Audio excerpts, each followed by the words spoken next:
And welcome back to the Blizzard Arena, ladies and gentlemen, to cap off your Saturday of Overwatch action. We've got two teams, Matt, Mitch Leslie, to bring in here. We have two teams that are about to play. There are two teams. We need two teams for a game. Yep, it'll be the Chengdu Hunters against the Hangzhou Smart. Well, you're the one who said there are two teams, but I was just clarifying that there are two teams. There are two teams. Yeah, I mean, that's what's going to happen. We've got very different audiences that we're delivering to, I'm quite sure. Yeah. Two teams who are fighting for a spot in the playoffs, right? That's kind of the most important. Both the Hangzhou Spark and the Chengdu Hunters are sitting here in the middle of the pack now. Yep. This is 4th through 15th of our standings. Yeah, so these are teams like still in play for playoff bursts. You see where the Hunters are. 12 and 13, a big win here could get them up to 500. A loss here for the Spark really hurts them. 14-11 puts them in that same group of like Seoul Dynasty, the Philly Fusion, the Dragons, the Atlanta Reign coming on strong, and their map differential would hurt at that point. It is, yeah. And this is a must-win game for the Spark, and they have not looked good. But it's winning in. If they win this game, the Spark, they get into that top 12. But you talked about their schedule, Matt. Bro, I mean, this is what a team we were looking at as a potential top 6 contender, but this is a rough run. They could potentially win only one of these last few games. And it'll be close for the Spark. And then you kind of look at that Dallas game, which is the one you think they win. And that one's kind of a toss-up as well. As Dallas looked quite better in their match this week. Yeah. So you don't know. The Spark needs to win this game. Like winning this game against Chengdu knocks Chengdu down a little bit and keeps them a cushion. It's a big win for them. So again, getting into the top 12 is the starting point. Then they can start thinking about getting through those playoffs in general. I mean, we got to talk about Jinmu though. Yes, Jinmu has been really good for the Chengdu Hunters. I think you look, Eamon and Jinmu, those have been the two players that have really been catalysts for this team. Eamon, when they pick him up in the main tank, he's really only playing Ball and Orisa. That quite works out. That this is the meta that's great for those two heroes. And then also Jinmu, he can play a lot of Genji, a lot of Pharah, a lot of Hanzo. Those are three heroes that are very strong right now. Combo that with the Ray and Mei and the Reaper. Those are all the damage dealers we really see. So Jinmu can play a lot of them at a high level. Yeah, and classic Chengdu style as well. Even in a meta now, we are seeing again a lot of teams reset and play similar compositions. They're not doing that. They're still showing us a bit of variation. We're even seeing a bit more of the Zenyatta usage, which is sort of emerging as one of the least used supports alongside Mercy right now. Obviously, there's much more risk associated with bringing the Zen in there, but the payoffs can be real big if you can get those shots. Yeah, Keo does like to play the Zen every once in a while, but I think it just talks to more of the style of the Chengdu Hunters, where they don't necessarily look at what the rest of the league is running in terms of like the meta and just say, okay, well, we're going to run that. They kind of stick to their guns and what they know and what they're comfortable with. And they convinced us. It took them some time to convince us, but they've done it. So now let's bring them out to the stage. The trendsetters, the Chengdu Hunters. Or as they're otherwise known, the Moo Crew and the Chengdudes. And the man himself is leading them out to the stage. Who calls them that? Me. Oh, I mean, only one person has to call them that for them to be otherwise known as that. True. I wasn't sure how that works. But this is a team that, even when teams are playing 3-3 the whole time, they refuse to play it, partly because they're hero pools, but they've also got very strong at playing around more damage dealers, and I think that may have paid off here later in the season. You wondered who would be in the starting lineup with Jinmu in terms of the damage dealer. This time it's Young Xiaolong, so usually it's either Young Xiaolong or Bacon Jack. They switch over those two players in that hit scan damage dealer role. And now Amon's still maintaining that starter position because Reinhardt isn't as called upon right now, nor is Winston. So Amon gets to mess around a little bit still with that Orisa play. I love this team. This team's very popular for a multitude of different reasons. You could say it's hero pool deficiencies, but the Hunters are still in a great spot. They've proven to us that they can play their own game and still get victory, which is something that makes them very special. Let's bring out their opponents though, Matt. Still vying for a spot in the top 12. A win here gets them smooth sailing into play-ins. Let's welcome to the stage the Hangzhou Spark. I think you better bow down. Oh, there's some work to be done though. All the pressure on the Spark. I mean, they're the team right now that you look at in the top 6 that is free falling. They have not looked good here. They take New York to 5 games, but it's a sloppy series. I mean, it was just a mess. And I think when you look at them as a team, they have not adjusted to this meta. And it's all of the machines are so strong towards the end of 3-3. They just have not grasped it. Yeah, we thought they'd come in playing damage dealers from the start of the season. They didn't. They stuck to the 3-3. A big part of their success, though, in that prior meta was Guxue, right? Current MVP candidate. a player now that has to maybe move into less of a spotlight position in this current meta. We see a lot more Orisa play, and again, it's not a flashy role. It's a consistent role. You're an anchor for much of your team, but you don't get to lay down the fatty shatties. Well, I think when Guxue is playing the Reinhardt in the Winston, that's when you saw him at his best. Right now, has to pick up the Orisa.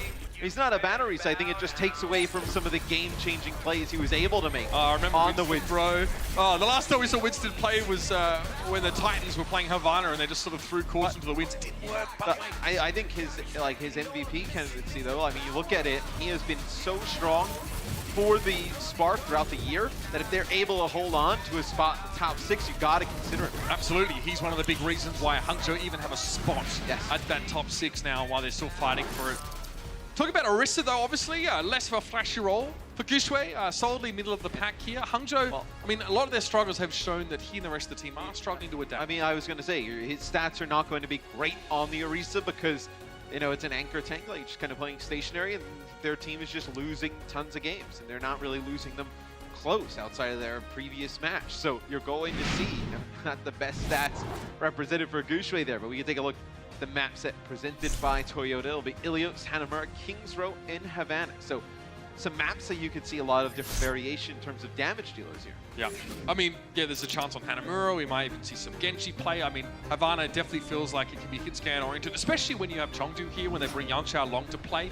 Godspeed, we've also seen Hangzhou up against New York. They had Godspeed try the McCree play on this very map, and obviously that went to map 5 in the end. And also something to note, if Chengdu Hunters do win this match, then the Boston Uprising and Paris Eternal would be knocked out of the top 12 contention. So this is a match that has a lot of teams watching. A lot of teams waiting with bated breath to see the outcome.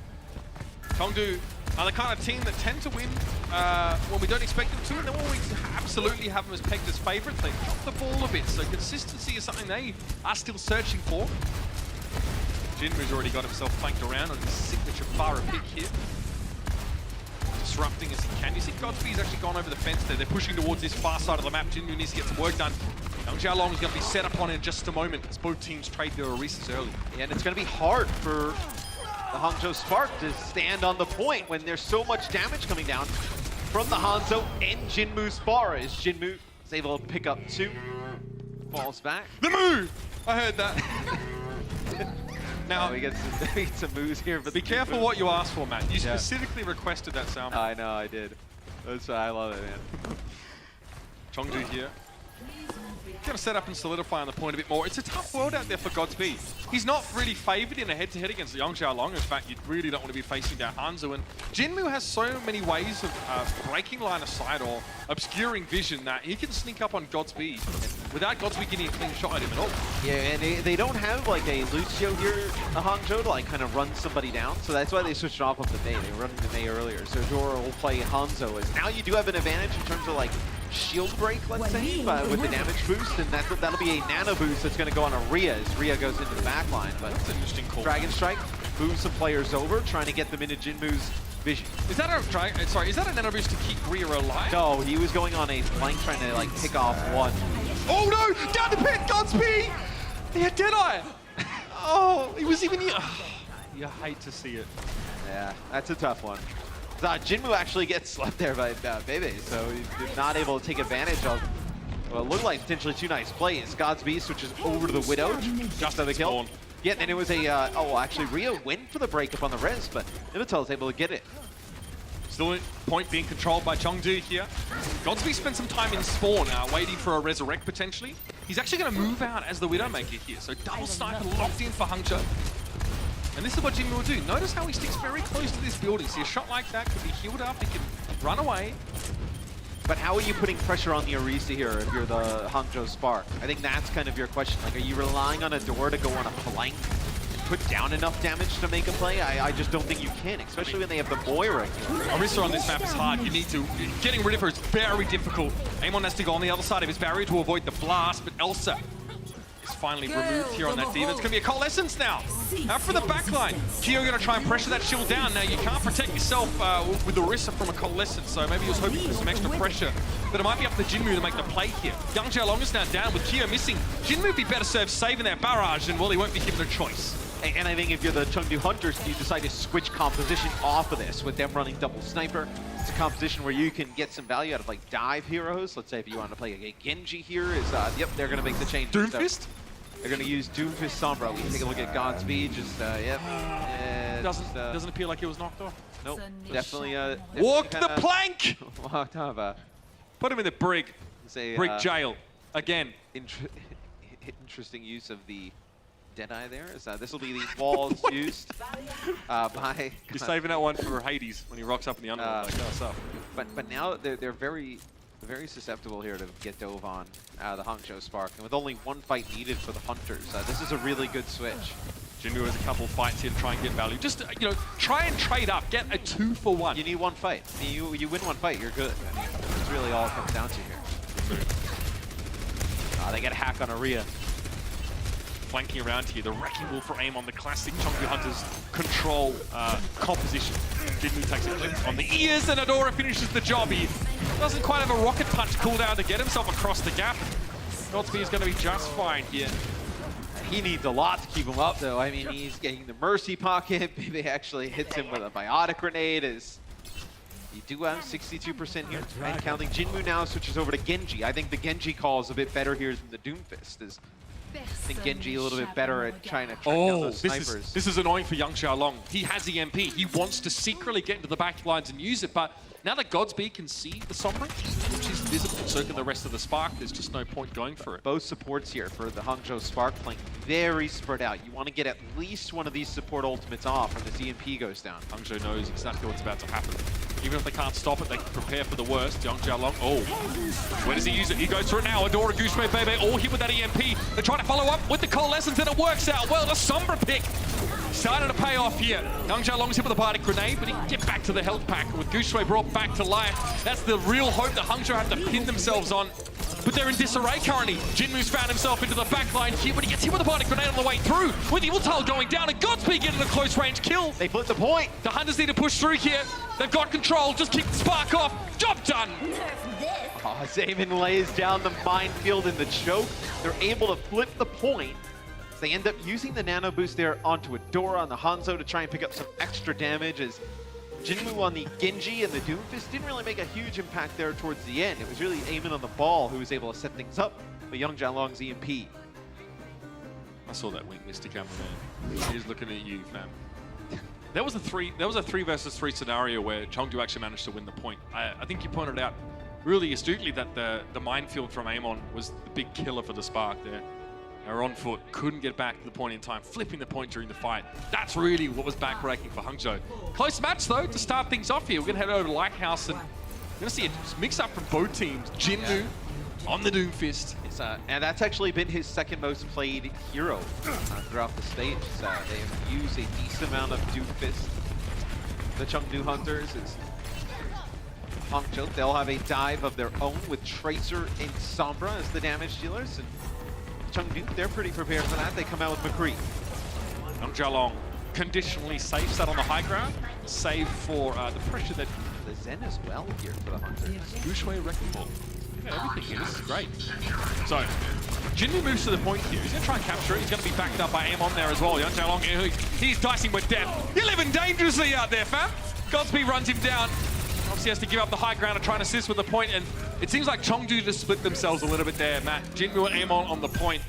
And while Yang Xiaolong was trying to rotate, he got caught. Yeah, and I think you see they switch off of the Zen right away. That Zen is not going to live a ton when you have the Sombra Tracer in Wrecking Ball combination on the other side. Just really a lot of burst damage and a lot of knocking the Zenyatta up in the sky, being able to like one-clip him with either of those damage dealers. So they switch off the Zen, they bring in Moira. Okay. Amon's here, by the way.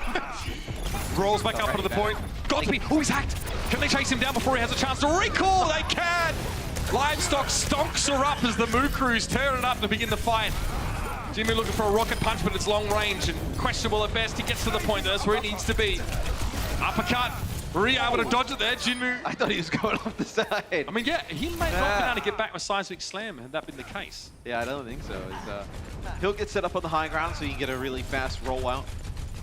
Maybe get like a Seismic Slam from above, uppercut. It's the EMP here, though, that is really the critical. Yeah, I mean, the Hangzhou Spark have accumulated some ultimates here, so we'll see how they decide to use them. By some, I mean all. Eamon uses a minefield here to deter the right side, so players can't exactly run on through here. Guxue does the same thing on the point here, so it gives the Spark, I mean, especially Godspeed, the less that he has to blink, or the less frequently, using this minefield as a bit of a button. Adora walks into Eamon's mind. On one man. Yultal takes down Godspeed though, rolling through the point is Guxue. Okay. Chengdu just like missed the punch, whipped off the side just like that, and had to meteor strike his way back on. I mean, that tank doesn't need so, but you lose Adora there, so you don't actually get the EMP off, and that allows the Hunters to hold on to the point. Now they've built up their own EMP. Yeah, Adora missed his window when he would be the only Sombra with the EMP. Jinmu was like 400 feet off of the map at one point. I mean, oh yeah, Moo indeed. He drops down. Oh, he lands an IDK. Seismic Slam finds its mark. Coalescence also very helpful for Jinmu, able to get away. Spike need to find a cattle prod or some way of dealing with the Doom Fist. We're going to circle around, and we'd actually seen Adora. And EMP was there. It got nothing. Godspeed will take out Chengdu, so you don't have to deal with the Doom Fist. But you do have a lot of other ultimates here for the Hangzhou Spark. That'll be both minefields here late on the point, so a lot of confusion between these teams as they go to attack it. Yeah, it's like a ball pit on the point map, but not the kind you want to see at Chuck E. Cheese's, that's for sure. This one hurts. Godspeed set up on the point, 99% before Spark able to flip it back. This is chaos. Well, the Sparker, they're able to flip the point. They do hold on to a self-destruct and a sound barrier. So potentially holding on to this sound barrier as Young Jalong's going to be able to farm up this EMP rather quickly. Going to have IDK high to be in position, but he also wants to make sure there's a barrier. So they may not exactly know if the Chengdu Hunters have this EMP right now or not. Eagle Tile, sound barrier. Tries to fire it off. IDK actually gets his on there first, and Amon goes over the edge. Guxue finishes him there. Looks like Amon was probably hacked. Jinmu reconsiders the wisdom of dropping right to the point. He gets hacked on the high ground. This is not the kind of stagger you really want.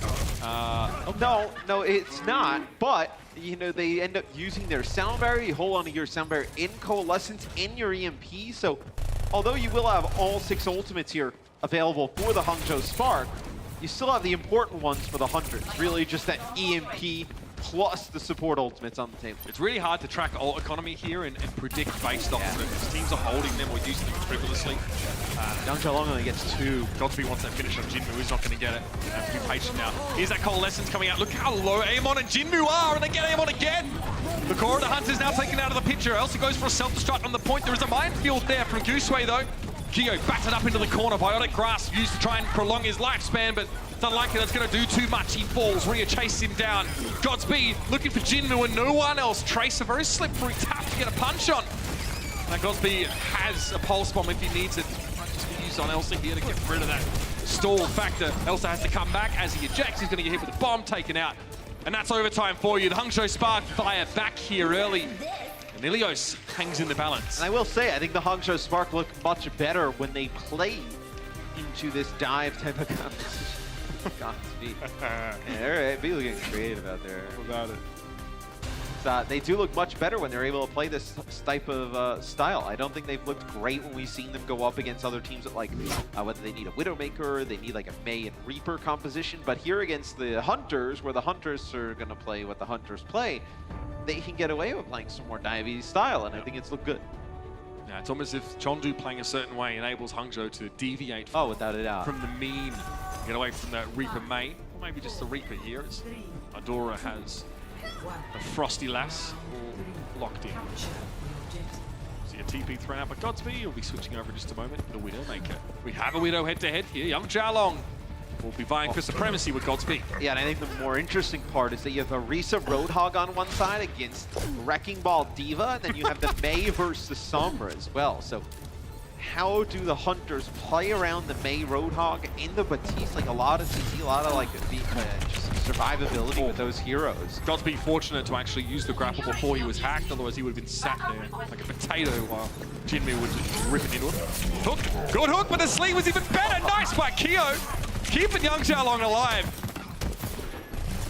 Yeah, I think Rhea's noticed that Jinmu is currently behind enemy lines. A hook here will get the job done, but he disappears just in the nick of time. And Godspeed wins the first Widow head-to-head. Young Xiaolong will be brought back for another bite at the apple. Yeah, bring him back. didn't really lose when you have a Mercy. You just come right back. That'll be a halt. Trying to halt some players into the Widowmaker sightline as the Hangzhou Spark do have the point here first. The Hunters have to be careful. You stay on this comp too long and you don't get anything with it, you could be in trouble. Like, you get Baby at the start, but you're going to lose your Widowmaker. Yeah, Rio able to find that pick now. How do the Hunters play on the point? Do they make themselves susceptible here to Godspeed? It looks like they're playing around him, sticking to that right-hand side of the point.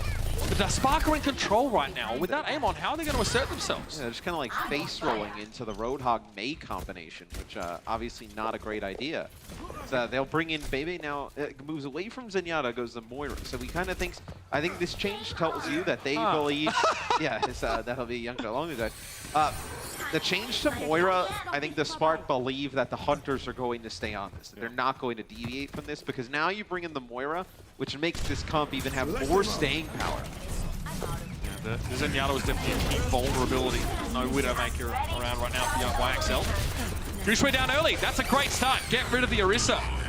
Even an unnecessary minefield, I think it's safe to say, over on the point. Maybe just to mess with Rhea. He's definitely one of the most more likely to walk into it. No take a breather available for Rhea right now. He is hacked. Sleb, can he get finished off? Yes. Jinmu finishes him off. A roll comes through from Amon to secure the kill, and finally the Hunters are in control. It's not too surprising though, as you do have an EMP go off. Like the EMP negates the supercharger of Guxue there. You lose some other key ultimates in players and you're just not able to put the point back. I mean, that's kind of what EMP was built around last stage, right? Just farming it up and then getting it and winning those fights with it. Blizzard and Whole Hog here. They do make a change as well. Move away from the Widowmaker and they go to Reaper as they have the Doomfist coming, so they want to fight close quarters. Jalong looking for value, immediate value here. Seismic Slam in, decent knock-up. His target is fortified though. Here comes a long-range punch. No connection there. Oh, he's in trouble. He doesn't want to go face-to-face with Adora right now. Ah, he's frozen. Adora finds a finish with the right click. And that is really where you don't want to be as Doomfist. Another minefield here from Amon. Adora has Blizzard currently. Amon probably not bothered about that. He can roll out. Elsa was frozen manually there for a moment, and Amon about to suffer a similar fate. He's so tanky though, and they're going to back out because of that self-destruct, and they get IDK. That is an odd placement for self-destruct, but getting rid of the enemy Lucio is so big. You already have Young Jalong back as well. Adora hacked, trying to run away. He's come out of Ice Spot. There's no chance of putting up a wall, and the Hunters remain in control. Oh, and they're able to farm up another EMP during this. They're going to have another minefield nano boost. Sound barrier is Guxue goes back over to Orisa, so you don't have any ultimate build up there. Rhea will change also. He'll switch off of Roadhog and go to D.Va. This will help them like spy check for Jinmu. Godspeed has to be careful. A rocket punch from Young Jalong, and it is overthinking. Jinmu spots the entirety of the Spark. Does he wait on the point for the drop down? I think that's a yes. They're splitting a little bit more now, so the EMP option is a bit of a tougher one, but he still gets 4. Guxue hit by that one especially. Seismic Slam! Oh dear! He went for the Death Blossom Godspeed. Young Jalong just pulls out of there, drops back down, and that's the problem for Godspeed. You can't rate form while you're in Death Blossom, can't teleport away. He was locked into the animation! And the Chengdu Hunters taken away, demonstrate 2 players with some effectiveness on Doomfist, and demonstrating that my voice can still break at 27 years old. Fantastic. Zaman there knocks some players into the EMP. The EMP is good from Jinmu, connects with 4. As the Hunters, they come out and run Jinmu on the Sombra, and they have Young Jalong play the Doomfist, and they're able to get work done on map number 1. See if they can take map number 2 after this. The Overwatch League is powered by Intel. Game, record, stream without compromise on Intel Core i7. And by Omen by HP, the official PC and display of the Overwatch League.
Guxue. China's best, brightest star. The man at the helm. This guy's fat, he's a freak, honestly. Guxue, meanwhile, just scattering the Valiant across the entire map. He is an absolutely ridiculous Winston player. It's Primal Rage's sickest I've ever seen.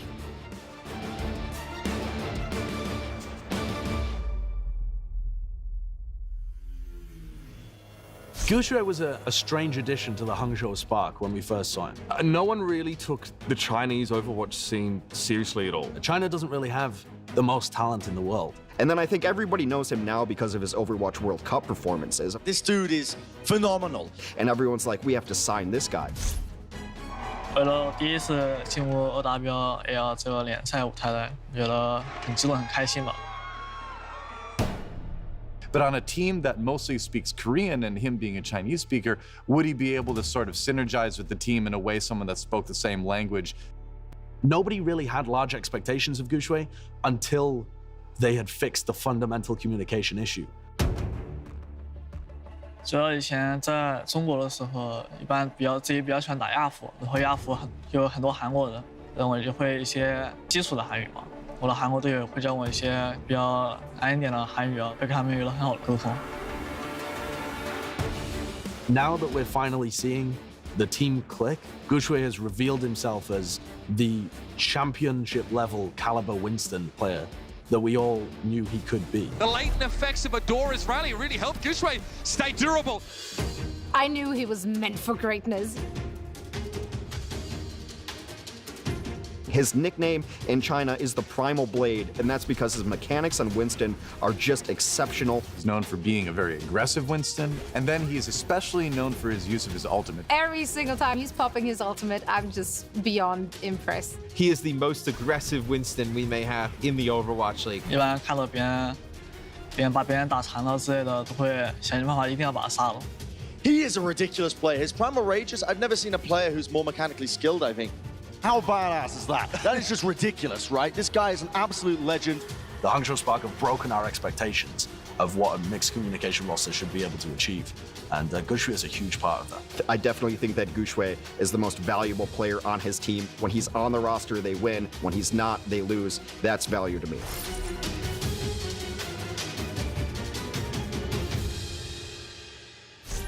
Cast your vote on Twitter using hashtag OwlMVP and the player's battle tag, or during any remaining regular season broadcast on Twitch. Voting ends on August 25th, so let your voice be heard. That's right, ladies and gentlemen. If Guxue is your pick, you can cast your vote for the T-Mobile Overwatch League MVP. You vote for your favorite finals. Guxue is one of them. On the Twitch overlay or on Twitter using the hashtag OWLMVP and the player's battle tag. Get your vote in! We're running out of time. See, August 25th. It's not that long, is it? No, it's not that far. I actually have no idea what day it is. It is. That's because you didn't set your watch, It is man. August 10th, so you have not much longer to go. And I think if you, I think Hexa during the little piece there made a good point. Is that like we've seen this team when Guxue is not in, and we know what they are. And like when he is in, we've seen them rattle off a lot of wins. Just delete stage 4 from your mind for a second. Stage 4, they've not been great, but I think it's just more of an overall team. They've not really gelled getting into this meta, but I think can't ignore what he's done throughout stages 1 through 3. He was a force throughout those stages. Hanamura, the next map up. Do you think that the Hangzhou Spark can play this sort of commonly accepted meta with Mei, the Reaper, the Hanzhou against Chengdu and get away with it? Or are Chengdu going to force them away? Chengdu got so good in stages 1 through 3 playing compositions like this against, like, obviously when Ghost is around, like the most dominant composition you could make. And they were able to rattle off wins with it. So now that the playing field is kind of even, so to speak, in terms of like playing with more damage dealers in, now, eliminating a tank, eliminating support, like, having the lineup fully fleshed out with 2-2-2, I think the Hunters have an advantage just in general.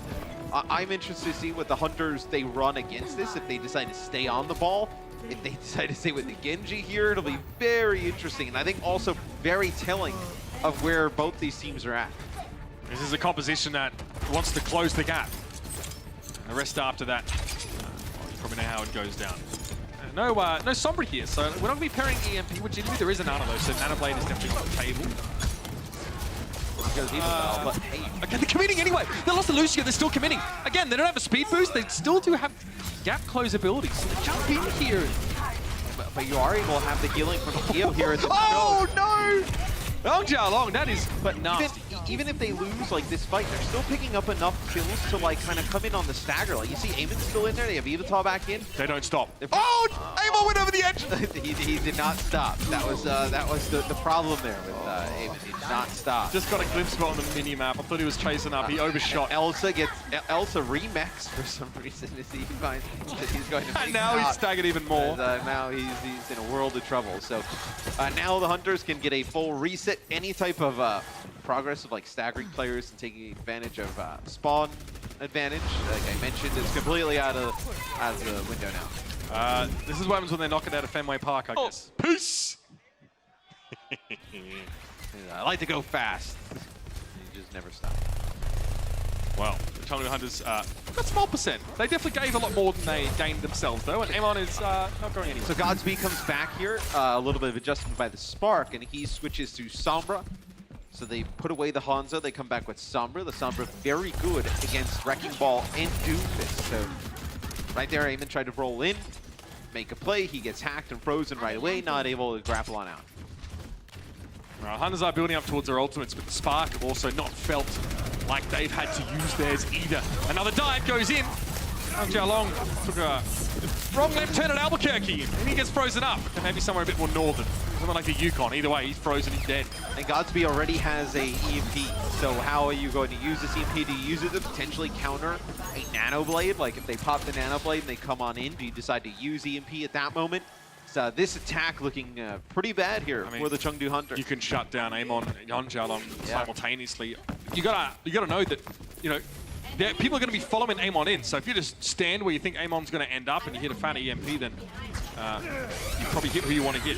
Amon goes in, Wrecking Ball, Minefield drop down. Dash to the high ground. They know they have EMP. Godspeed is revealed right now. So they're splitting though. They are very split currently. They've actually managed to catch Rhea on his own. On the left side, they got him. Here's the EMP from Godspeed. Gets 4 people, which is impressive given how sparsely positioned the Chengdu Hunters are. And they get Jindu. They shut down that Jindu blade, Matt. Yeah, and now they're just going to chase him down. Oh, this is looking bad indeed for the Hunters. Yeah, the Blizzard at the choke from Adora connects with both supports. Adora and Godspeed just go in, finish them off as they're able to use a Nano Boost onto Guxue to keep him topped up as Hangzhou Long will fall. Eamon is well up on the high ground. Don't do it, Eamon. Yeah, he's gonna have to try and get out. A nice halt there from Guxue. You're able to pick up a kill there, but you have no ultimates now here for the Chengdu Hunters. You're not really close to a sound barrier as a lot of these fights have gone very quick. Walking into a supercharger. This is not good here for the Hunters. What do they have? They have very little to work with. Godspeed's close to yet another EMP. That gutted Jinmu and his blade combo. Overhead, here we go again. Bebe catches Hangzhou Long in midair. And then gets another one, Evital. Bebe's really doing the work here. Guxue, though, keep your eyes on him. He was the anchor in that situation, but now Godspeed's the one with the EMP. Demands your attention, but he's not going to have to use it. With 10 seconds left, the Hunters are going to get full held on A here. They are not going to get anything done. And they're able to get some ticks, though. That is good for the Hunters. Consolation! They get 52%, which is a consolation, but still. You can see the Hangzhou Spark, they're having fun now as map 1 they end up losing, but they put themselves in a very good position here on Hanamura. They get a point A hold, only give up 52% of the point. It looks very dominant on defense. Let's see if they can take the map on their offensive side after this. Coca-Cola is the official refreshment of the Overwatch League.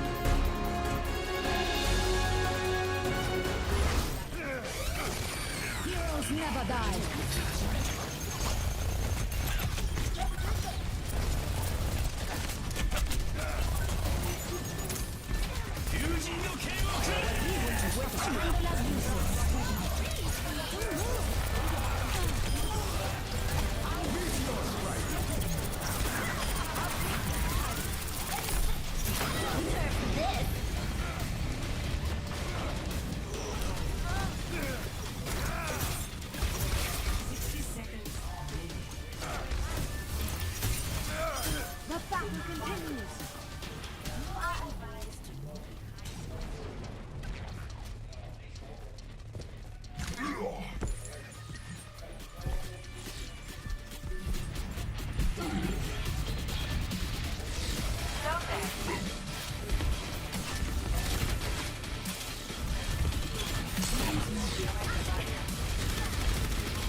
Tough start for the Chengdu Hunters here on Hanamura.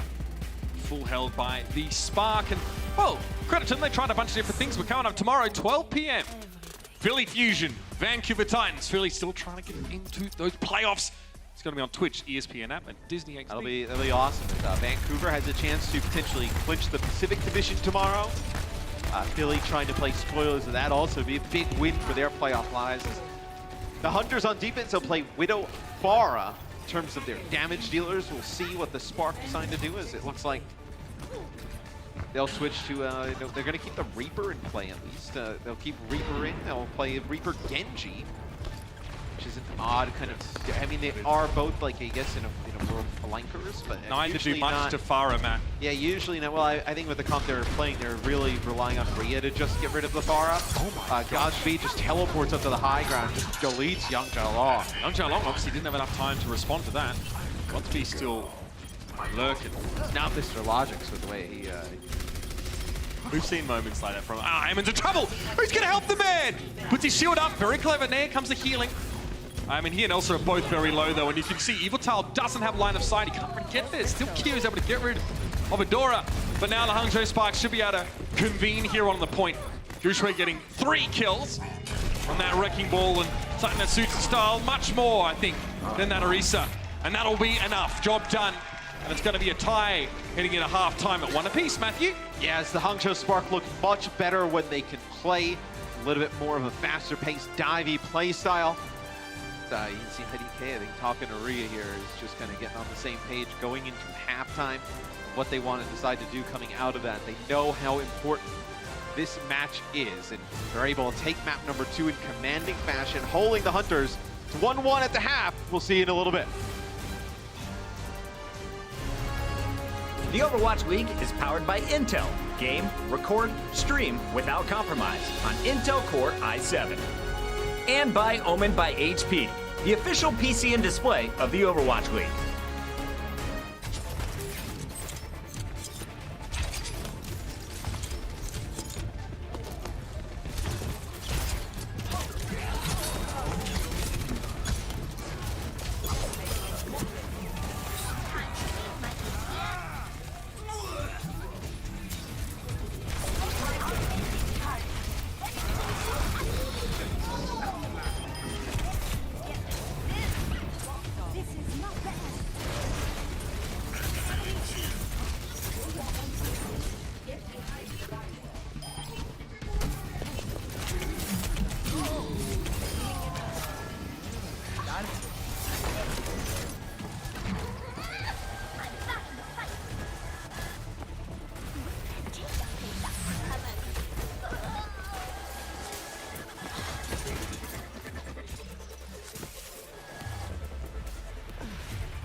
The Hangzhou Spark are still winless in the new 2-2-2 meta, but after dropping map 1, they got a full hold on Hanamura. Sent us at the half, 1 apiece. Welcome back, everybody. It's Bucket here inside the Blizzard Arena. We've got Bren, we've got Sideshow in a tie scoreboard between the Chengdu Hunters and the Hangzhou Spark.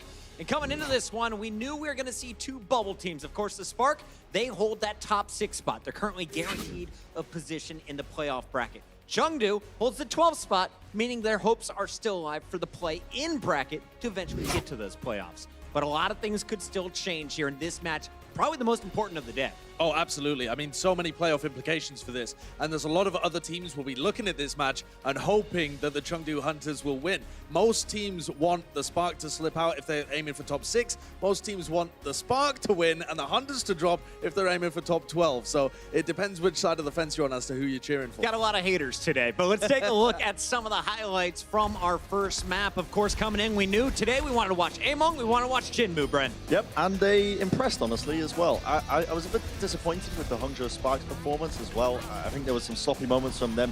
And honestly, Chengdu, there were moments where they probably didn't really deserve to win this map, where, you know, they just kind of got pushed off the point. They could have potentially recontested numerous points, actually.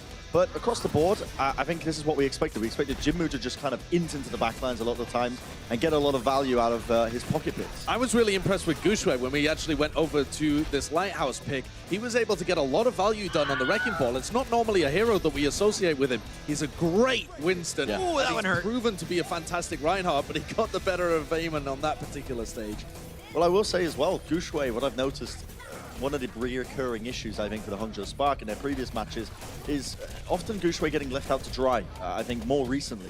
Now, whether that was down to communication or whatnot, I'm not too sure. But that's kind of been fixed a little bit, actually, coming into map 2 as well. I mean, map 1, we kind of saw it. They were just warming up a little bit.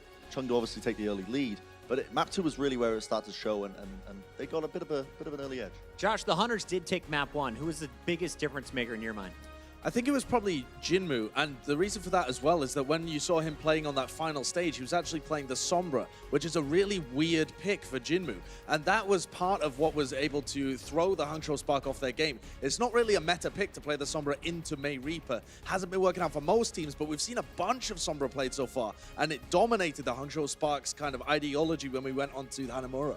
Another hero to add to Jinmu's ridiculous pool. Let's take a look, though, at Hanamura, because it didn't matter what Jinmu was playing. This was all the Spark from beginning to the end. Complete shutdown, honestly, and a big part of it due to Godspeed that you're seeing on your screen right here. I mean, fantastic plays all around from them. They were able to set up and get a lot of the hacks. The key target for them was Jinmu, and they ended up forcing him off of his comfort pick back onto the Sombra towards the tail end here, where they got full health. I mean, a really fantastic performance. But, I mean, Chengdu Hunters, they tried multiple times, as I was saying earlier, to try and take down Guxue that you're seeing on your screens here. Oftentimes, they've committed a lot of resources to try and bring him down, the hacks, the bionades, but the peel was there from Hangzhou, and that was what was missing previously in their games. So I really do like to see this now. I was a bit worried with Hangzhou. We were constantly saying they're slipping, they're on this decline, but this is a good showing from them. And I also rate Chengdu Hunters as a very good team as well.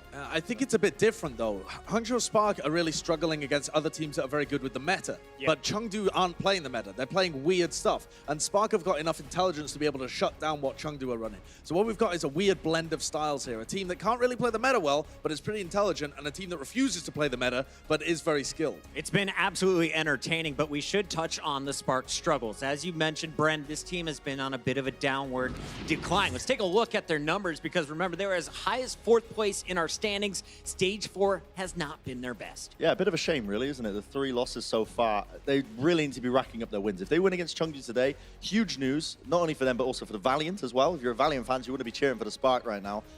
Because they are essentially trying to keep your team in the runnings for the playoffs and making it easier for you. They could also be gatekeepers for the fuel. We expect them to win that one, judging by our numbers in the back. But then we have the Gladiators and the Dragons. Josh, how confident are you that the Spark can stay in the top 6? I'm not very confident at all, honestly. I think the Spark are looking like they're going to slip out, and that's crazy given how great they were in stage 2 and 3, and they had only lost to the Vancouver Titans and the San Francisco Shock, and now they're possibly going to slip out of the top 6. The issue as well is, if they get 6 to 12 and they're in the play-in tournament, they're not hot right now, so they're probably going home. So they absolutely need to step things up over the last couple of weeks of stage 4. They've gone deep in our playoff brackets in the previous stages. This one might be harder. Let's take a look, though, at the challenger today. The Chengdu Hunters have been climbing over the last 5 weeks. Here they are currently. We project them to finish with a 14-14 record. Do you guys agree with the numbers on the board here?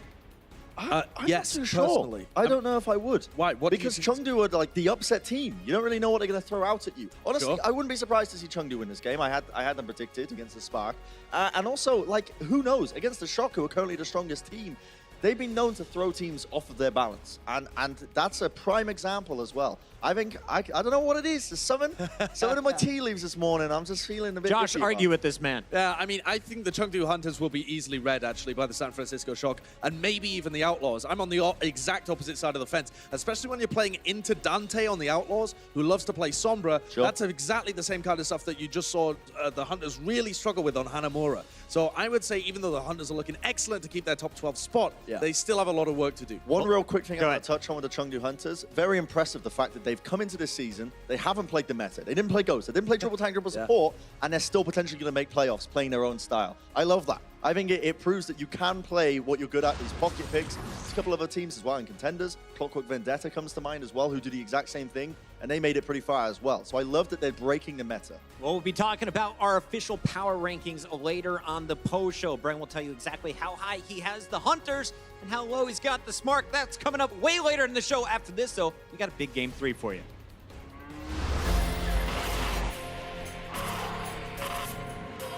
They don't just play for a team. They play for every fan, every rival, every moment, every match. And when everyone watching expects the best, they perform with the best.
Welcome back, everyone. Emily here.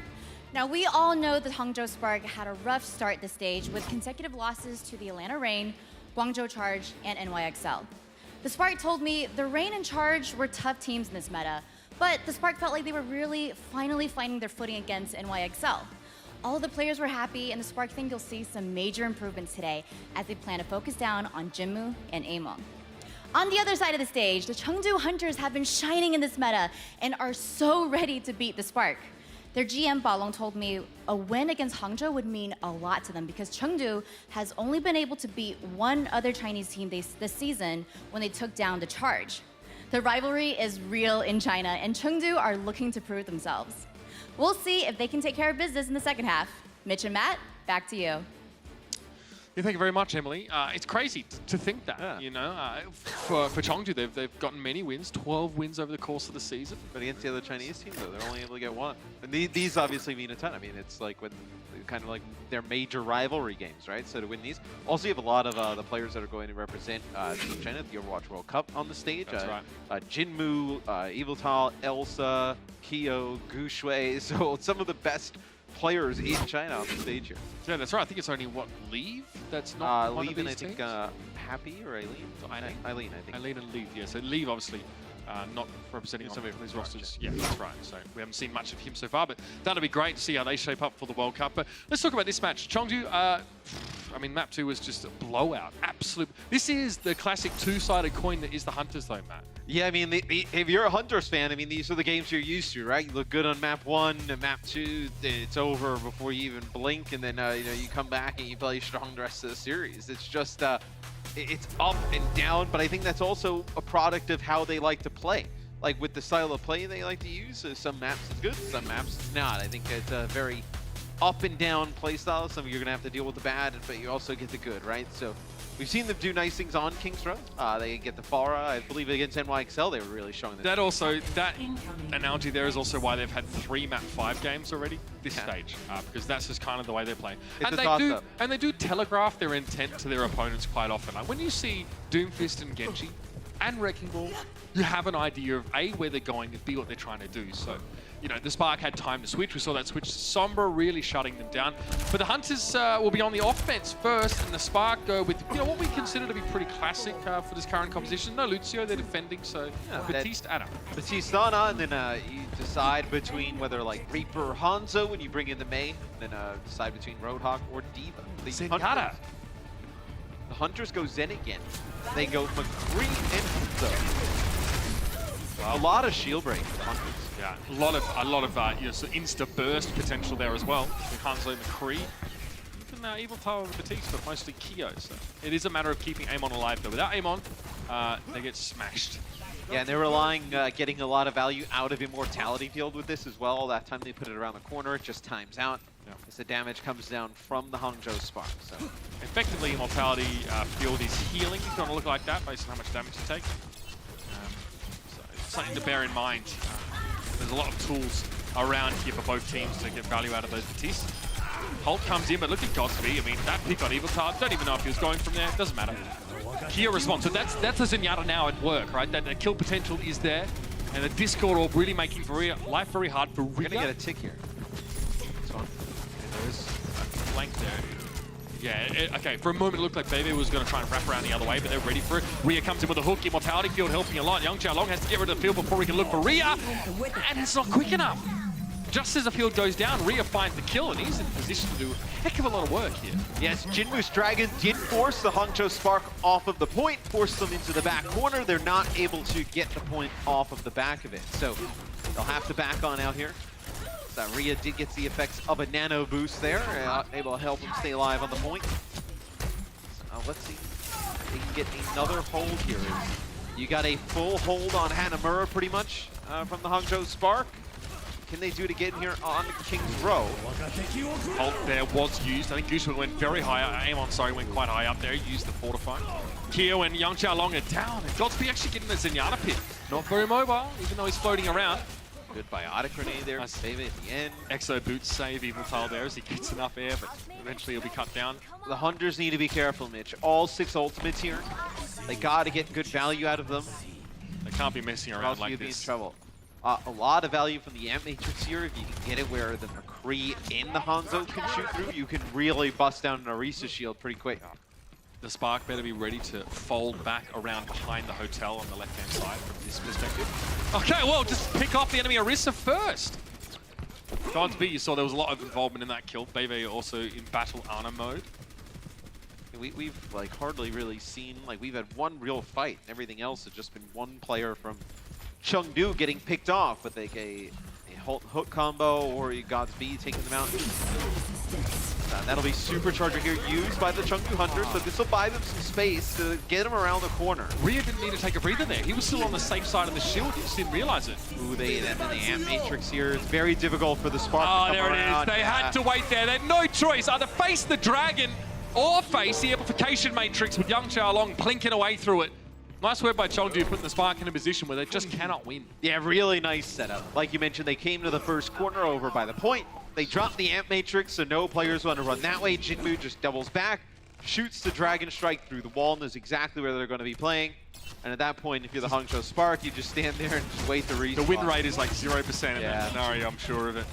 That's nasty. Especially without like a support ult to try and like get you through it, like let's say a sound barrier or something. Transcendence maybe. Yeah. Transcendence might have done the job. I mean, Amplification Matrix is that bad, but like headshots from like you're still going to get kills through Transcendence.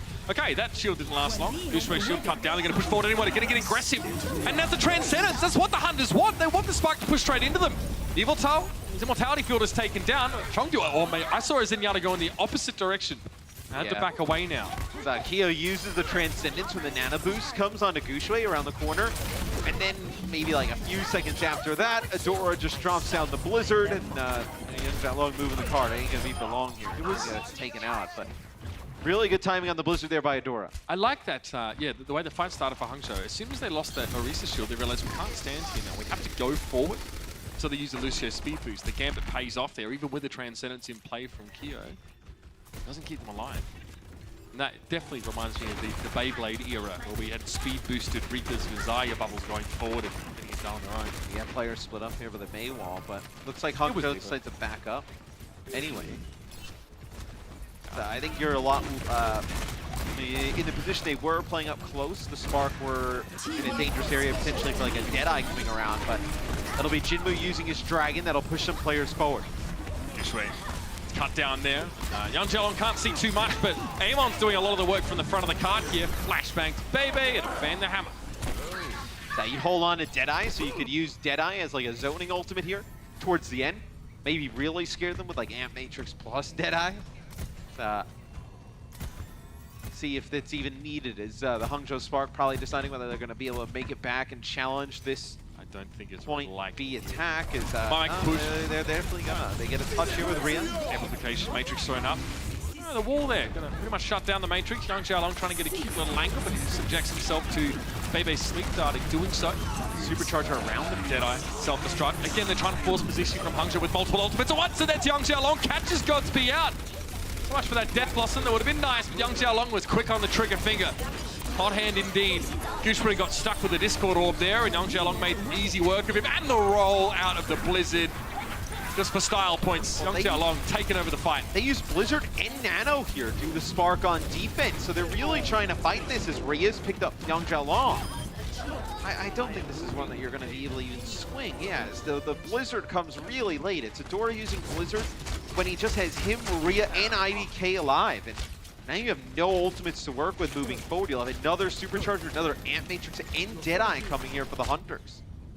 Tough fight for Hangzhou to win. The payload was very close anyway, and they had to send Rhea in to lose half of his health just to have a chance of stalling. You'd really love the Blizzard right now, though, with a minute on the clock. And with the way that the landscape is, the setup here over the map, still the Spark were able to force the Hunters away with some aggressive positioning. Mortal's Immortality Field is down. They have a body block for Yang Xiaolong to keep that Kree alive. Ult. Not much follow-up there. No Roadhog here for the Hunters to work with that. Gonna be a 1-for-1, but Jinmu gets the Dragon kill on Bebe, and here we go. The Spark dying on the payload, trying to stall out as much as they can for one final fight, but even then, it's not a huge amount to work with.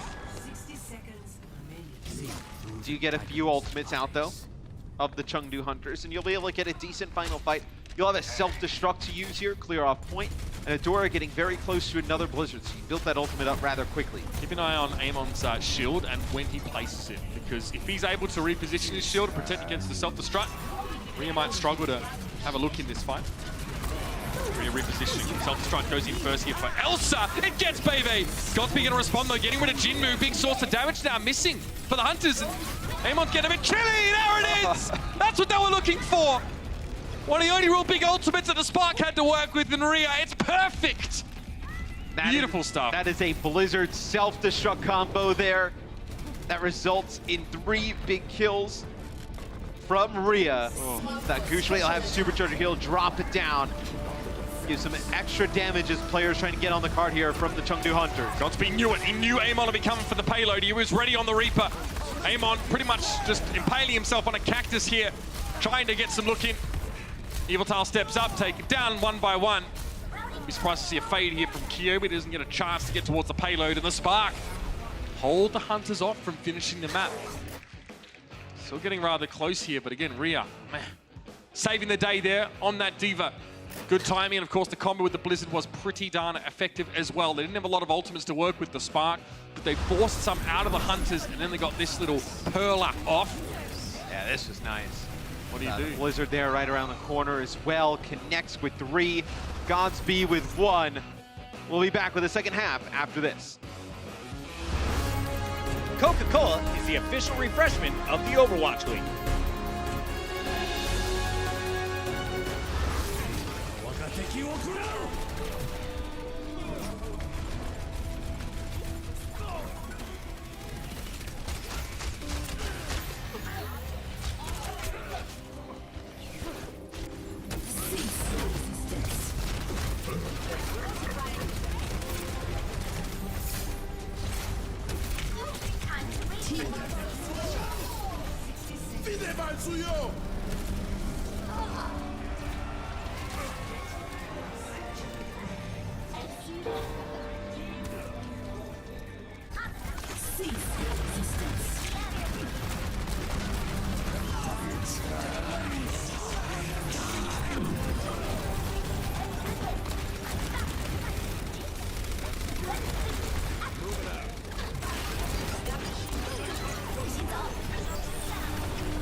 Chengdu Hunters make a good run of it. They open on attack, map by, again, putting the Spark in a position they couldn't win. Nice ultimate combos around this little area here, but now they got to defend. They can't let the Spark finish the map. It's a very good point. I was waiting for more.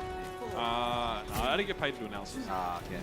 So it'll be the I get paid to make memes about anime, dude. The Hunters here setting up, so they'll actually play Mei Hanzo on D.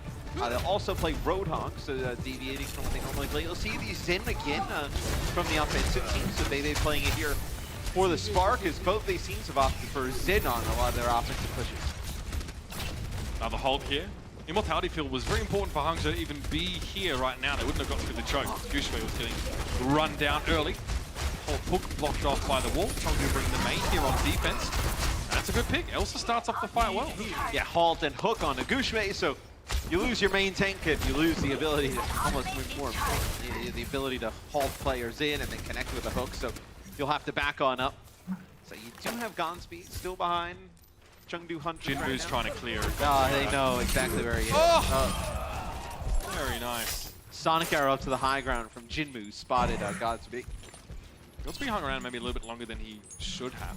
I think he realized that at the time he wasn't detected, so he trying to embed himself there, but Sonic arrow was good. Jinmu was ready. So, now it's about getting through the choke once more. Fortify used there early by Guxue. It's fine. The wall lets him get in anyway. Yeah, he was. The Hulk came over the top of the fence. Bebe down again. Jinmu to open up the fight. Here comes Dagger on Trogdor. And that pickoff is huge because you lose the Zenyatta damage through the Amp Matrix. Like Zen through the Amp Matrix. The thing is, Zen is a healer in this company, is really to provide that extra damage through that amplification matrix. Zen, Batiste also through his own Amp Matrix. Yeah. When we saw the stuff that Rascal was doing for the shock last stage. Yeah, I mean, Rascal and Violet, right? When they would combo with the Amp Matrix and some Zenyatta orbs. Very strong. Whoa, the whole into the Blizzard. Yeah, as he fortifies, gets away. The Goosh is loose. His teammates are dead. But he's out of the Blizzard. He also ends up kind of getting weird. Yeah. That's okay. You're not in the Blizzard though, so you know. Elsa now. Oh, Hunters are invested in this. Man. A Blizzard, a whole hog, supercharger, why Playing not? for the full hold, man. Well, not really the longest game plan, though. I mean, the Spark now come back. They have Blizzard on their own. They'll have Supercharger, Amplification Matrix, Transcendence, all the goodies. Yeah, I mean, what you're hoping for here, if you're the Chengdu Hunters, is getting a Dragon Strike. And if they try and follow up on the Blizzard using the Dragon Strike to prevent that follow-up from coming through, a lot like what you see with teams using like Death Blossom in that type of scenario. So they have that Transcendence there just to pave the way forward. Jinmu's going to get it as well. They're going to use the Command Matrix here as well. And others even deciding to use the Dragon Strike. So he does actually split the Spark here. Don't know if it's a big deal right now, though. Oh, Kyo, he was already getting frozen from the Blizzard, so Midori just puts a bit of extra frost on him with the Endothermic Blaster and makes the freezing process that much faster. Nice work. Spark push up on the point there. They were split, but that Blizzard, good placement. You'd like to have the Dragon Capture the point, please. Thank you, lads. You don't need the point. You guys still got some time on the clock. You're like the Dragon Strike there to shoot, like, cut players off, not let them get into the back, but use it a little bit earlier. I think maybe a little bit too greedy there from the Chengdu Hunters, as they thought they had an opportunity to be able to take out Bebe or IDK, and they were not able to do so. They burnt through a lot of their ultimates in the prior fight. Yeah. As you pointed out, like, wow, they're really investing here. And I think that's strange. Even if you're playing for the full hold, you probably try and ration some of those ultimates a bit, but Bloodlust just ripped Delta, and he had to do it. And they go Zen Batiste now on defense. This will be a whole hog coming in from Rhea. A lot of players grouped up here for the Chengdu Hunters. You're able to connect. Oh, that's going to be 3. There goes Zen. But everybody jumping on the clock now. This is where things can start to get out of hand a little bit. You saw that Dragon Strike from Hangzhou. Again, Godspeed not trying to get kills with it, but what he did do was force all the Hunters to the left-hand side, if you're looking at the defender's perspective. Everybody pushing up here for the Spark. I mean, yeah, they're just trying to get the map done, right? So if they can get through this phase, you know, in this push or in one more push, then they know that they can sort of chill on trying to capture point C and just build some ultimates up, have a ton of time bank, and secure themselves, you know, the map win. That'll be Amp Matrix used here by the Sparks. This will buy them even more time. You can also... they're going to Dragon around the corner. Here's another early Dragon combo with Blizzard. That'll force Transcendence out here. Yeah, very defensive Blizzard, though. It actually doesn't help the Hunters at all advance. They're going to get to the payload. They don't. Maybe if that Blizzard is placed a little bit further forward, but it's like the Hunters were expecting the Spark to actually come to them even more. It didn't happen, though. Someone William tell Godspeed to chill it. Godspeed has had a very good map here. 15 final blows, 28% of the team damage. Oh, there's a wall. Got through. So you're going to need one of these damage dealers to really step up for the Hangzhou Spark, like later in this stage. And later as they go towards the playoffs, right? Absolutely. Godspeed to drop down from the high ground. Supercharger is in effect. Aim on. Careful. Oh, Transcendence is here. Too big a deal. Enough damage to combo with it. Eviltal goes down. Oh, Ringo playing off the left-hand side. Solo flank. Oh, both of the supports. Yeah, that is so nasty. Elson, the only one that can heal one is just for himself. This young Xiaolong can. Blizzard out of this if you need it. There's no need for it, Matt. That's the thing. This map is going to be over just like that. Blizzard on the point. It's an insurance policy. And Hangzhou Spark secure map 3. Going up 2-1 in this series. Honestly, after a little bit of slowdown on point A, Matt, they managed to breeze through the rest of the map pretty comfortably. I mean, the rest of the map wasn't really close. You had Rhea come alive with 16 final blows. Godspeed as well with 16 final blows. Finishes the map with 28% of the team's damage, as they look much better with him on the Hanzo as opposed to running some kind of Reaper May setup. And the Hunters, this is a huge match for their playoff lives. They need this to potentially finish the season if they win out at 14-14. Losing this game, it secures him under 500 for the season. Could be devastating. We'll see if they can win map 4, course of game 5 after this. The Overwatch League is brought to you by T-Mobile, now connecting 99% of Overwatch League fans. Catch your league on America's network, T-Mobile.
Let them up.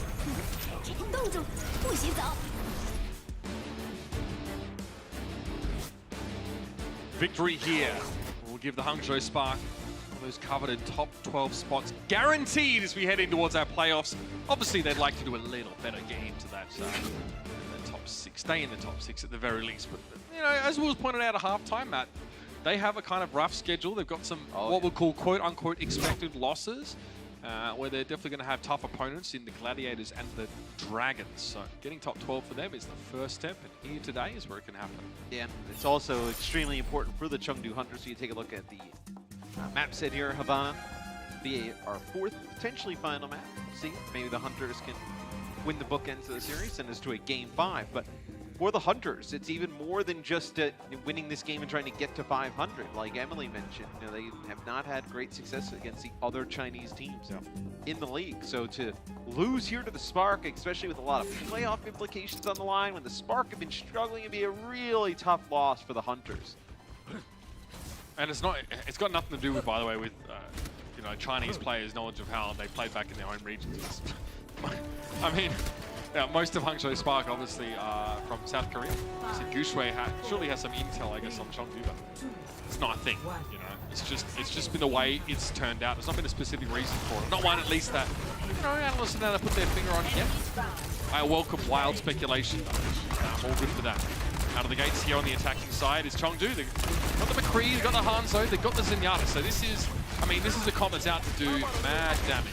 Zen Batiste on both sides. The only difference is you have a Hangzhou for the Chengdu Hunters, and then you also you have the Mei here, and McCree as well. So that's kind of your main difference. Is one team's running, you know, double, well, not double hit scan necessarily, although Hangzhou feels like a hit scan sometimes. They're running McCree and Hangzhou, just two like long-range damage dealers. The Spark just running the Hangzhou here for long range, and then have that Mei for that control up close.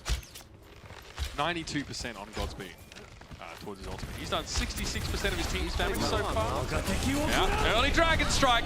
Doesn't get the worm, it gets the Pandas. Amon taken down by that. Immortality Fuel was out there. Amon just not in position to benefit from it. And this is where I think if you're Chengdu, you may want to play like Mei Reaper. Like I think this is where Mei Reaper could actually excel. Here's a novel idea. Play Mei Reaper. Yeah, close the gap and get closer to this competition. Try and like make them pay for not having like the upfront damage of the Reaper against the tanks. Playing this at range may be tough. Implication matrices for both sides. Here's the plural turn. Have a better angle if you're the Spark. Yeah, and you could just bang up a wall in front of the Chengdu. Like Chengdu don't have a Mei. Chengdu has to come flying around the corner, but nonetheless, usually he goes down first. Yeah, it could actually get kind of nasty here, Hangzhou. Dragon Strike now for Chengdu. Transcendence here for the Spark to stave that off, and that is a good answer to Hangzhou. You really are fearing Dragon Strike damage. Also desuited here, and with that wall up, that's going to buy some time for Hangzhou. Guxue is slowly plotting his way back to the fight like a Clydesdale. I was going to say, you could Blizzard knowing that they're out of mech, but this will force the Transcendence, so you should be able to keep everybody up. Dora getting rid of Evil Tar, but Yang Xiaolong able to clean up the fight. You traded, I guess, your Blizzard at the end for Transcendence. I think you take that if you are the Hangzhou Spark, because you'll come back, you'll have Dragon Strike, you'll have Supercharger Whole Hog. So you end up investing your Blizzard there towards the end. They have to use the Transcendence. They don't have like the opportunity to eat it up at that time as Elsa's D-Max. So. Guxue is also the first player for the Sparks to be there, so everyone's going to be able to set up behind a barrier.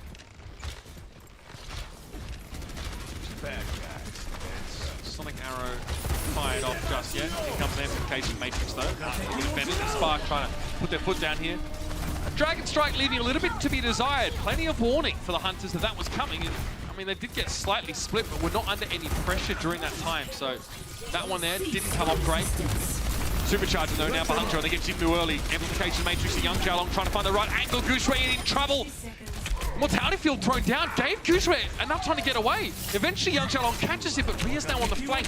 Payload though is getting very close to its checkpoint.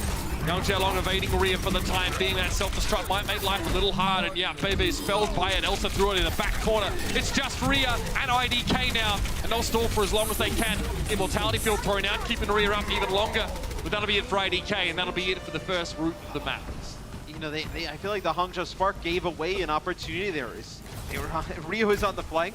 He picks up Jinmu really early, as Jinmu's going to try and challenge the Roadhog like 1v1. Gets taken out, and then they're not able to do anything with that early first pick. And when you lose the Hangzhou, it's a lot of damage that's lost for your team. The Chengdu Hunters are able to get the payload over the line. 2 minutes 40 on the clock. Hunters are pushed up very far. And amplification Matrix. Young Xiaolong, if he gets out of this one, I'll be a monkey's uncle. He does. He rolls forward. He gets out. When are you going to use his Deadeye? When is it safe to use? Maybe after Blizzard? Even then.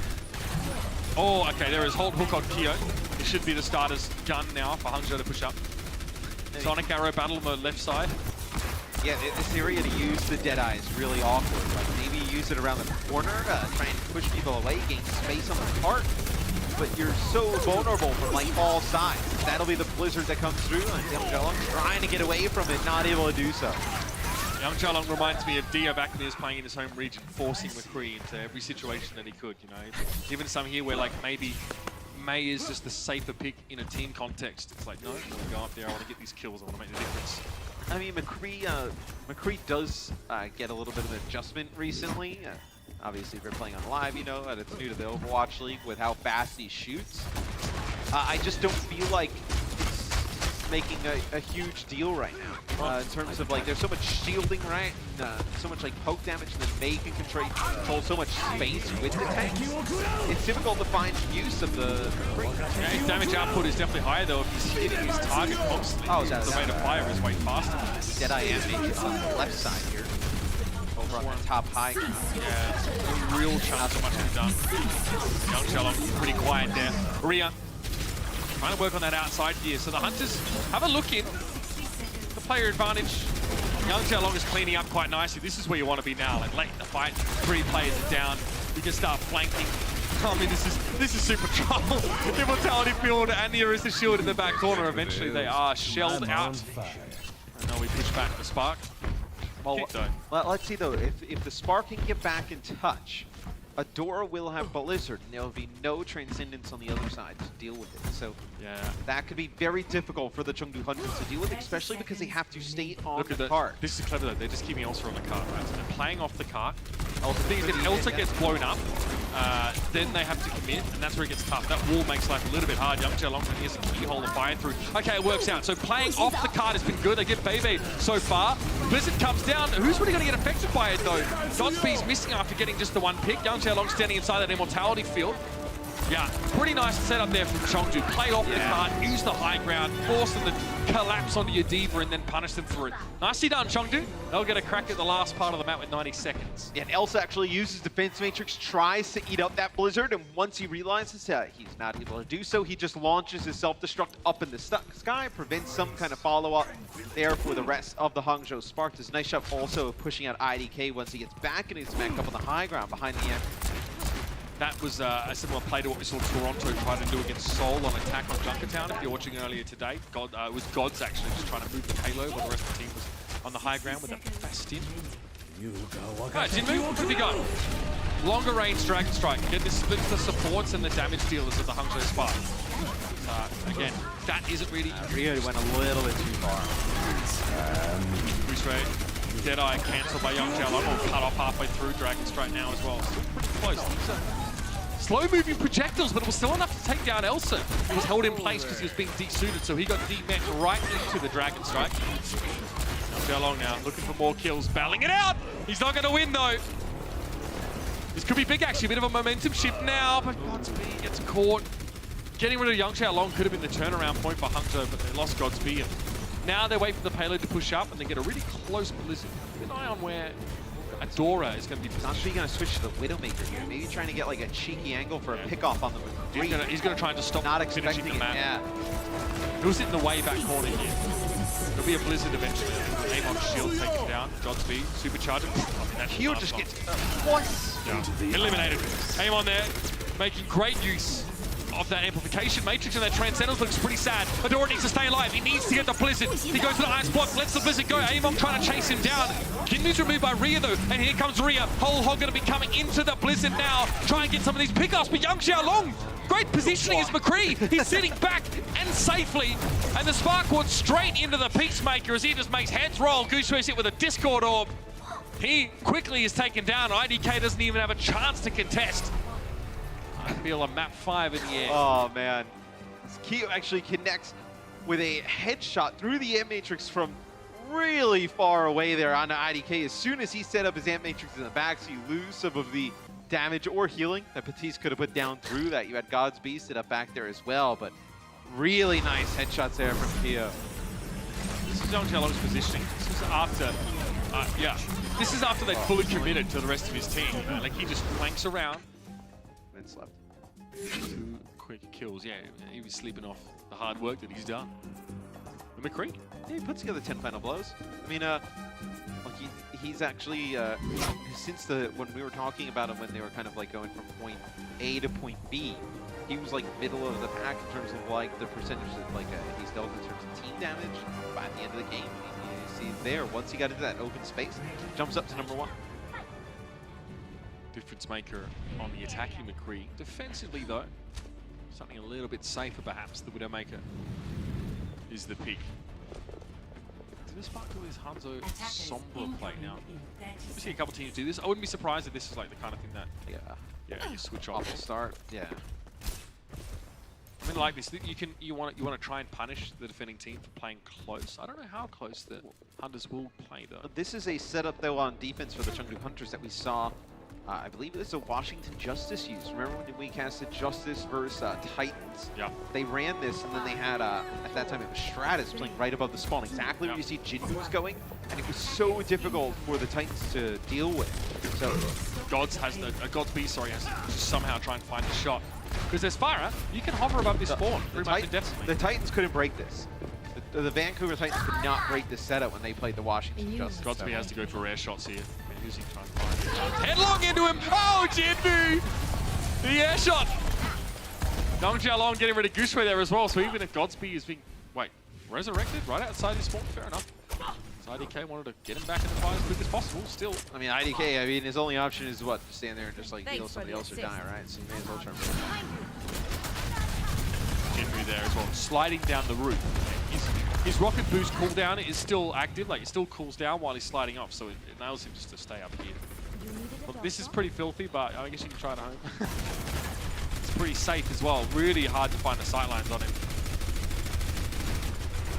The only difference that we see, at least so far, is from when the Justice ran this, is that Corey on the Widowmaker, which is the role like Yang Xiaolong, is a little bit more aggressive trying to take these fights. Elsa will get team mech'd here.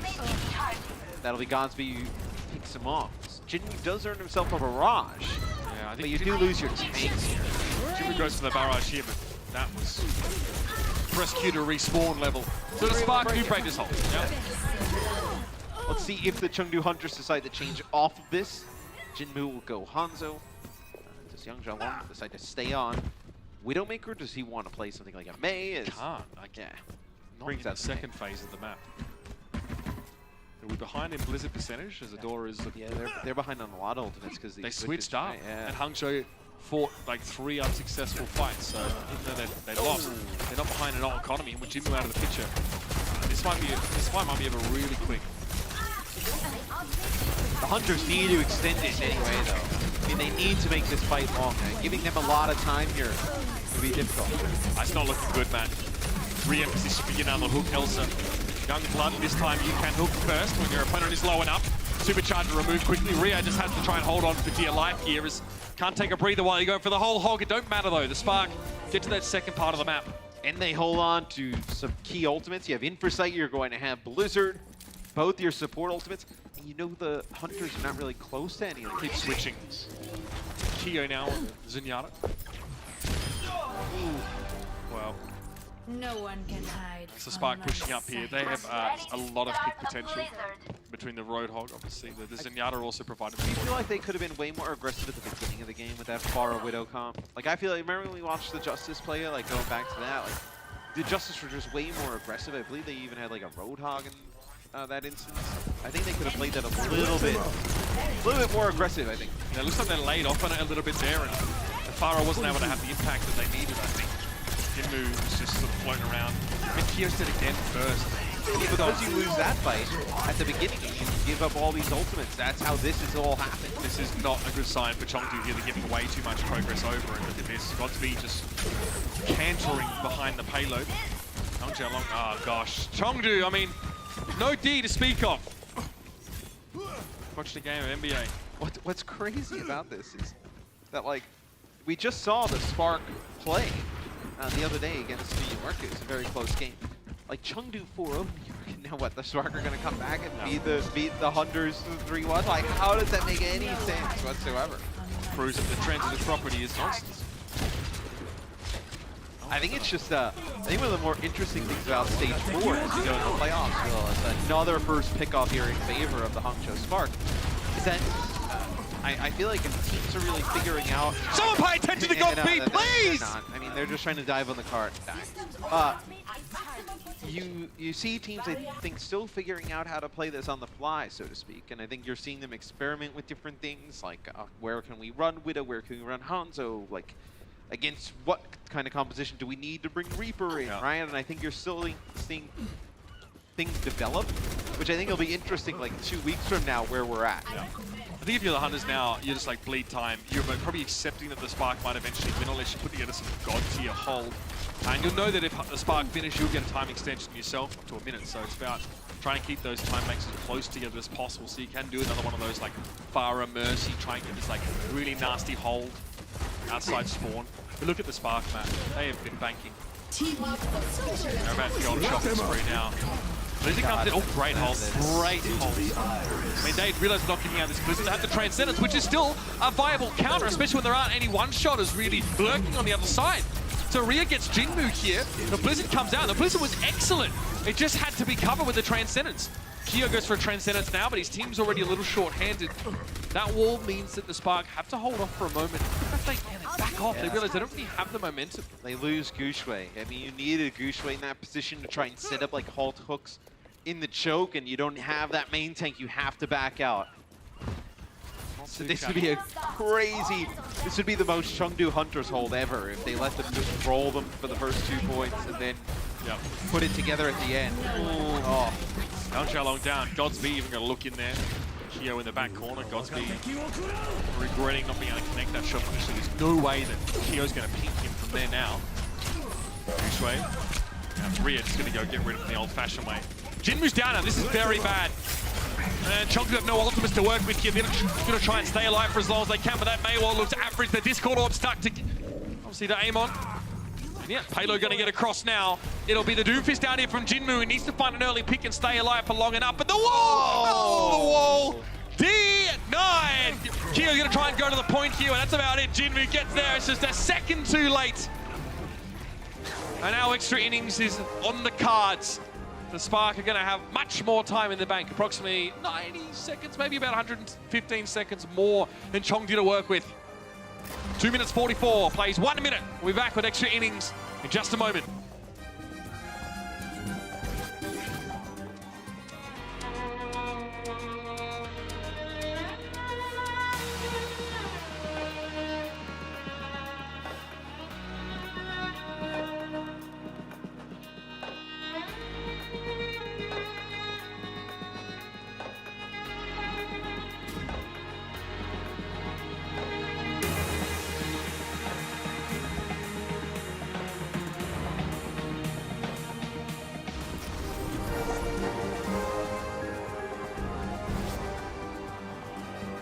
Hunters now have to fight tooth and claw for the map 5 opportunity, but with only 1 minute left in their time bank, it's going to have to be something special.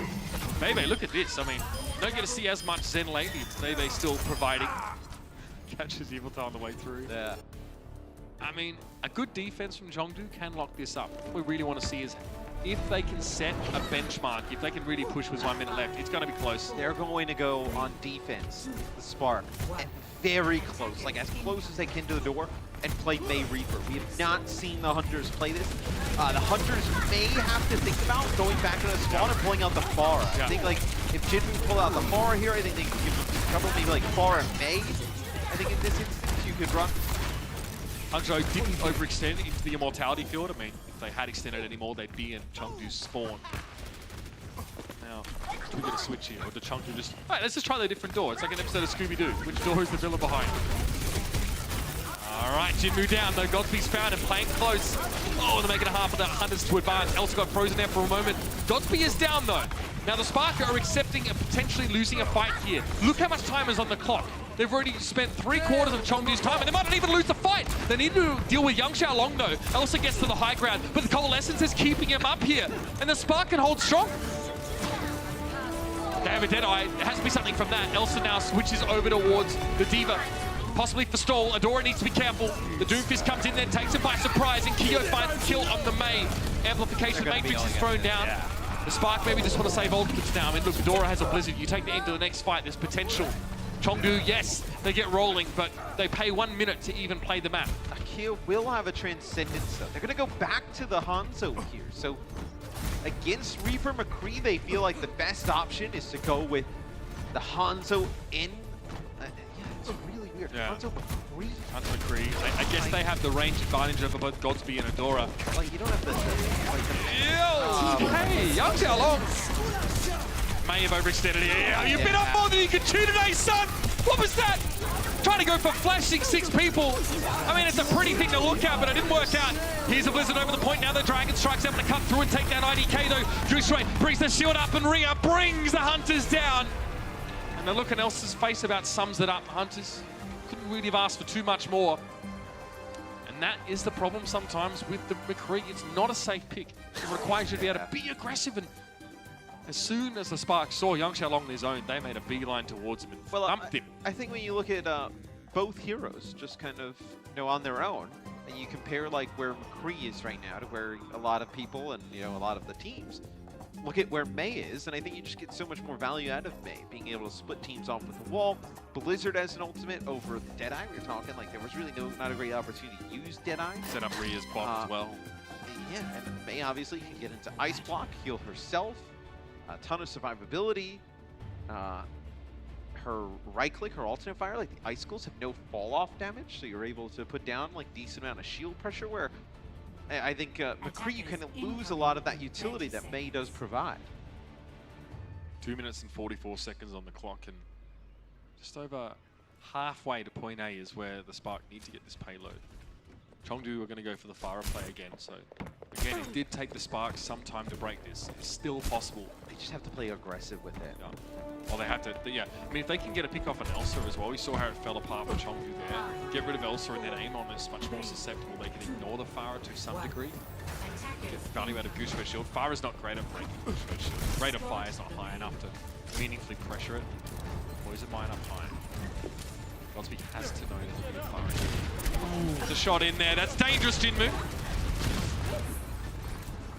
But see, Yang Xiaolong's playing so far back on the street that he's not able to challenge Godspeed either. So you're not really kind of creating a situation where Godspeed's worried about having the other Widowmaker take them out. Ria wants to challenge Elsa, but as soon as he tries to cross the street, he's getting hit by Yang Xiaolong at range. That's a great wall. There's a fantastic wall. Godspeed get a challenge in the backline, and Kia's head rolls. And now they're on the way. We have to see a full retreat from Jinmu. He has to get out of there. But the Spark have broken what initially was a very difficult hold for them to puzzle. It's going to be so difficult for Jinmu to come around the corner because he's going to have no idea where Godspeed's going to play. He's going to go all the way back to the spot. He's going to switch. He can't play Pharah in this open area. There's just no safe perches really to play from. And Godspeed has a better sightline here too. You're going to have no ultimates here. You have to win this fight. Godspeed! They got him! Evil Tal is down. There's no chance of resurrection. And there it is, the house of cards that Chengdu tried to build over the course of this series come clattering down. And the Hangzhou Spark keep their hopes of playoff glory alive. We didn't know how that would turn out at the end. The Pharah Mercy combination on defense from Chengdu definitely posed a threat. The Spark figured it out. that Mei wall across the street to enable them to fight against Elsa on the payload without getting hit by Yang Xiaolong. That really hurt the Hunters. Definitely displeasing for Chengdu. It's another Chinese region team that they've been unable to take the win against here in this match. Spark looked very good today against a Hunters team that a lot of us were pretty high on. They've looked very good here in Stage 4. In this meta, the Hangzhou Spark have not shown us much, but today their damage dealers came alive. I thought Rhea also had a phenomenal game, and I think you see the individual skill that this team has. They just need to figure out the meta. That's never been their style, though. Yeah. That is not the Chengdu Hunters' way. Never has been. Perhaps it never will with this lineup. But Hangzhou Spark can definitely breathe a sigh of relief because no one walks into a Chengdu Hunters matchup knowing what the result's going to be or with any great degree of confidence. I'll tell you someone who is confident, always has been, the Primal Blade himself. We have Guxue on the floor with Emily. Thank you guys so much. I'm standing here with one of your MVP candidates. Give it up for Guxue of the Hangzhou Spark, everybody. Now, as we all know, it was a tough Stage 4 beginning for the Hangzhou Spark, but I feel like you guys finally found your momentum in this new meta. So Guxue, tell us, what do you think? 一开始杭州闪电在第4阶段开始的时候，打得比较困难。那你觉得现在可以说你们终于找到了感觉吗？因为我们最近才找到属于我们自己的一套打法，然后我们也在慢慢磨合，我们会越来越厉害的。At the beginning, we were kind of experimenting with our own play style, but I think slowly and surely we'll definitely start performing better.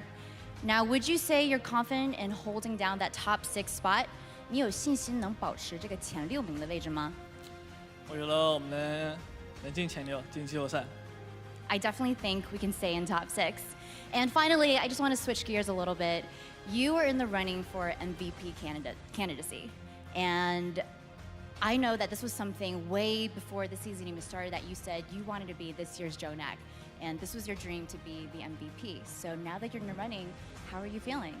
那我记得你当时在赛季开始之前，你就跟我说你想成为今年的 MVP， 所以现在你成为了候选人之一，心里是有什么感觉呢？能成为 MVP 候选人，心里很开心，而且我也想要套自己的皮肤，也谢谢大家对我的支持。I've always wanted to be MVP, and I've also always wanted my own skin. So thank you everybody for your support, and he hopes that you guys will vote for him. It's not too late. Well, that's all I have for you guys. Matt and Mitch, back to you. Thank you, Emily. Good to hear from Guxue, and the Spark looking like they're a bit more of a skip and escape. So some things you may notice when you look at the standings here. The Spark, like we mentioned, they have secured top 12. Also, with the results here, Seoul Dynasty has secured top 12 as well. You still have some teams in the mix. The loss does hurt the Hunters, but they still have a game up on the Valiant, 2 games up on the Dallas Fuel in that last spot potentially. Yeah, I mean, it's hard for me to see the Dragons, maybe the rain dropping out of that one here. The Valiant have to win out from here, and we'll have to see if that's going to be enough. But the Spark are pleased with that one now. There's a chance it's going to be going to the playoffs in general. Let's have a look at our player of the match, presented to you by Omen, by HP. And this time around, it was Rhea. Not only giving us the fantastic multi-kills on D.Va, but his Roadhog play getting up there with, the highest final blows on his team. Big clutch factor Rhea's always been. Today, no different on multiple heroes. Yeah, really strong performance in the off-tank role for the Hangzhou Spark. I think you noticed a difference with their damage dealers, but I also thought you noticed a big difference in his play today, being able to play the Roadhog and D.Va at a very high level. His stats out here, 49% hook accuracy over the whole course of the match. We actually had one round where he only had like 19% hook accuracy, but a ridiculous amount of damage. So even when Rhea isn't generating those picks via the hook, he's getting a lot of damage done consistently. Another way he's easy to do on the Roadhog there. Very well-deserved player of the match. What a Saturday it's been, ladies and gentlemen. We've had some fantastic games, but the fun just don't stop. Mr. X is running as fast as his little legs will take him down to the desk. We'll talk about Sire Player today, just dominating. And of course, the desk's ranking boards. I'm sure everybody is very keen to see the updates to that one. So we'll be back with Watchpoint in just a moment.